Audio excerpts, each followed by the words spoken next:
بسم اللہ الرحمن الرحیم۔ الحمد للہ رب العالمین، والصلاة والسلام علی سید المرسلین و خاتم النبیین، اما بعد۔ صحیح بخاری، باب کتاب الاذان، حدیث نمبر 829، اردو ترجمہ۔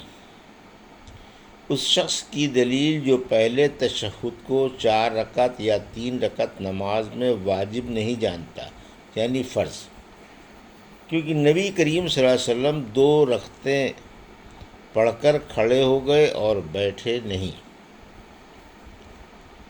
ہم سے ابو الیمان نے بیان کیا، انہوں نے کہا کہ شعیب نے ہمیں خبر دی، انہوں نے زہری سے خبر دی، انہوں نے کہا کہ مجھ سے عبد الرحمن بن حرمز نے بیان کیا،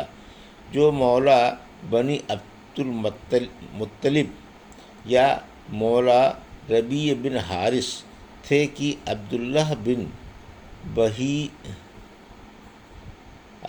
بن بحینہ رضی اللہ عنہ، جو صحابی رسول صلی اللہ علیہ وسلم اور بنی عبد مناف کے حلیف قبیلہ از و شنوح سے تعلق رکھتے تھے، نے بیان کیا کہ نبی کریم صلی اللہ علیہ وسلم نے انہیں ظہر کی نماز پڑھائی اور 2 رکعتوں پر بیٹھنے کی بجائے کھڑے ہو گئے، چنانچہ سارے لوگ بھی ان کے ساتھ کھڑے ہو گئے۔ جب نماز ختم ہونے والی تھی اور لوگ آپ کے سلام پھیرنے کا انتظار کر رہے تھے، تو آپ نے اللہ اکبر کہا اور سلام پھیرنے سے پہلے 2 سجدے کیے، پھر سلام پھیرا۔ حدیث نمبر 830، اردو ترجمہ۔ پہلے قاعدے میں تشہد پڑھنا۔ ہم سے قنیبہ بن سعید نے بیان کیا، کہا کہ ہم سے بکر بن مضر نے جعفر بن ربیعہ سے بیان کیا، انہوں نے اعراج سے بیان کیا، ان سے عبداللہ بن مالک بن بحسینہ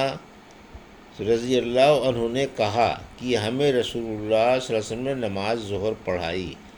آپ کو چاہیے تھا کہ بیٹھنا، لیکن آپ بھول کر کھڑے ہو گئے، پھر نماز کے آخر میں بیٹھے بیٹھے 2 سجدے کیے۔ حدیث نمبر 831، اردو ترجمہ۔ ہم سے ابو نعیم بن دکین نے بیان کیا، کہا کہ ہم سے اعمش نے شقیق بن سلمہ سے بیان کیا کہ عبداللہ بن مسعود رضی اللہ عنہ نے فرمایا کہ جب ہم نبی کریم صلی اللہ علیہ وسلم کے پیچھے نماز پڑھتے تو کہتے، سلام ہو جبرائیل اور میکائیل پر، سلام ہو فلاں اور فلاں پر، اللہ پر سلام۔ نبی کریم صلی اللہ علیہ وسلم ایک روز ہماری طرف متوجہ ہوئے اور فرمایا، اللہ تو خود سلام ہے، تم اللہ کو کیا سلام کرتے ہو؟ اس لیے جب تم میں سے کوئی نماز پڑھے تو کہے، تمام آداب و بندگی، تمام عبادات اور تمام بہترین تعریفیں اللہ کے لیے ہیں۔ آپ پر سلام ہو اے نبی، اور اللہ کی رحمتیں اور اس کی برکتیں ہوں۔ برکتیں ہم پر سلام اور اللہ کے تمام صالح بندوں پر۔ جب یہ کہو گے تو تمہارا سلام آسمان و زمین میں جہاں کوئی اللہ کا نیک بندہ ہے اس کو پہنچ جائے گا۔ میں گواہی دیتا ہوں کہ اللہ کے سوا کوئی معبود نہیں، اور گواہی دیتا ہوں کہ محمد صلی اللہ علیہ وسلم اس کے بندے اور رسول ہیں۔ یہ تشہد میں اتحیات کا ترجمہ تھا۔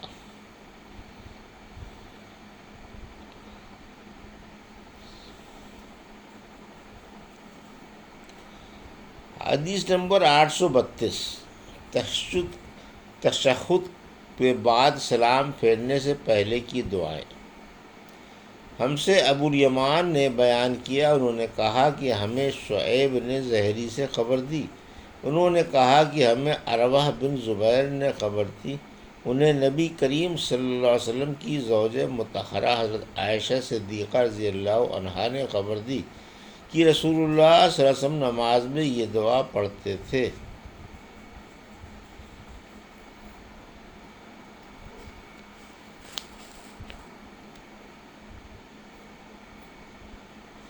اللہم انی اعوذ بکا من عذاب القبر و اعوذ بکا من فتنۃ المسیح الدجال و اعوذ بکا من فتنۃ المحیاء و فتنۃ الممات اللہم انی اعوذ بکا من المعصم سمی والمغرم۔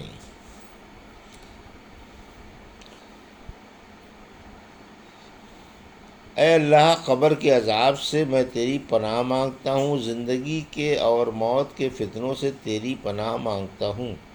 دجال کے فتنے سے تیری پناہ مانگتا ہوں، اور اے اللہ میں تیری پناہ مانگتا ہوں گناہوں سے اور قرض سے۔ کسی یعنی ام المومنین حضرت عائشہ رضی اللہ عنہا نے نبی کریم صلی اللہ علیہ وسلم سے عرض کی کہ آپ صلی اللہ علیہ وسلم تو قرض سے بہت ہی زیادہ پناہ مانگتے ہیں۔ اس پر آپ صلی اللہ علیہ وسلم نے فرمایا کہ جب کوئی مقروض ہو جائے تو وہ جھوٹ بولتا ہے اور وعدہ خلاف ہو جاتا ہے۔ محمد بن یوسف مطر فربری نے کہا، میں نے خلف بن عامر سے سنا، وہ کہتے تھے کہ مسیح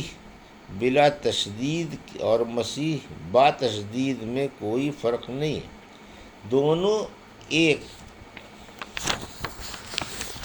ہیں۔ حضرت عیسیٰ علیہ السلام کو مسیح اور مسیح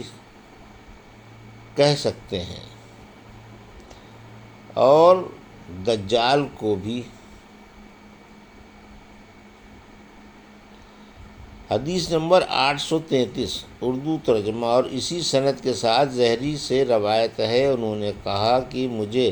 عروہ بن زبیر رضی اللہ عنہ نے خبر دی کہ حضرت عائشہ صدیقہ رضی اللہ عنہا نے کہا کہ میں نے رسول اللہ صلی اللہ علیہ وسلم کو نماز میں دجال کے فتنے سے پناہ مانگتے سنا۔ حدیث نمبر 834 اردو ترجمہ، ہم سے قنیبہ بن سعید نے بیان کیا، کہا ہم سے لیث بن سعد نے یزید بن ابی حبیب سے بیان کیا، ان سے ابو الخیر مرثد بن عبداللہ نے، ان سے عبداللہ بن عمر رضی اللہ عنہ نے، ان سے ابو بکر صدیق رضی اللہ عنہ نے کی، انہوں نے رسول اللہ صلی اللہ علیہ وسلم سے عرض کیا کہ آپ مجھے کوئی ایسی دعا سکھا دیجئے جسے میں نماز میں پڑھا کروں۔ آپ نے فرمایا کہ یہ دعا پڑھا کرو، اے اللہ میں نے اپنی جان پر گناہ کر کے بہت زیادہ ظلم کیا ہے، اے اللہ میں نے اپنی جان پر گناہ کر کے بہت زیادہ ظلم کیا، پس گناہوں کو تیرے سوا کوئی دوسرا معاف کرنے والا نہیں، مجھے اپنے پاس سے بھرپور مغفرت عطا فرما، اور مجھ پر رحم کر کہ مغفرت کرنے والا اور رحم کرنے والا بے شک و بے شبہ تو ہی ہے۔ حدیث نمبر 835 اردو ترجمہ، تشہد کے بعد جو دعا اختیار کی جاتی ہے اس کا بیان، اور یہ کہ اس دعا کا پڑھنا کچھ واجب نہیں۔ ہم سے مسدد بن مسرحد نے بیان کیا، کہا کہ ہم سے یحییٰ بن سعید قطان نے اعمش سے بیان کیا، انہوں نے کہا کہ مجھ سے شقیق نے عبداللہ بن مسعود رضی اللہ عنہ سے بیان کیا، انہوں نے فرمایا کہ پہلے جب ہم نبی کریم صلی اللہ علیہ وسلم کے ساتھ نماز پڑھتے تو ہم قاعدے میں یہ کہا کرتے تھے کہ اس کے بندوں کی طرف سے اللہ پر سلام ہو، اور فلاں فلاں اور فلاں پر اور فلاں پر سلام ہو۔ اس پر نبی کریم صلی اللہ علیہ وسلم نے فرمایا یہ نہ کہو کہ اللہ پر سلام ہو، کیونکہ اللہ تو خود سلام ہے، بلکہ یہ کہو آداب، بنگان اور تمام عبادات اور تمام پاکیزہ خیراتیں اللہ ہی کے لیے ہیں، آپ پر اے نبی سلام ہو اور اللہ کی رحمتیں اور برکتیں نازل ہوں، ہم پر اور اللہ کے صالح بندوں پر سلام ہو، اور جب تم یہ کہو گے تو آسمان پر اللہ کے تمام بندوں کو پہنچے گا، یا آپ صلی اللہ علیہ وسلم نے یہ فرمایا کہ آسمان اور زمین کے درمیان تمام بندوں کو پہنچے گا۔ میں گواہی دیتا ہوں کہ اللہ کے سوا کوئی معبود نہیں، اور میں گواہی دیتا ہوں کہ حضرت محمد صلی اللہ علیہ وسلم اس کے بندے اور رسول ہیں۔ اس کے بعد دعا کا اختیار ہے، جو اسے پسند ہو کرے۔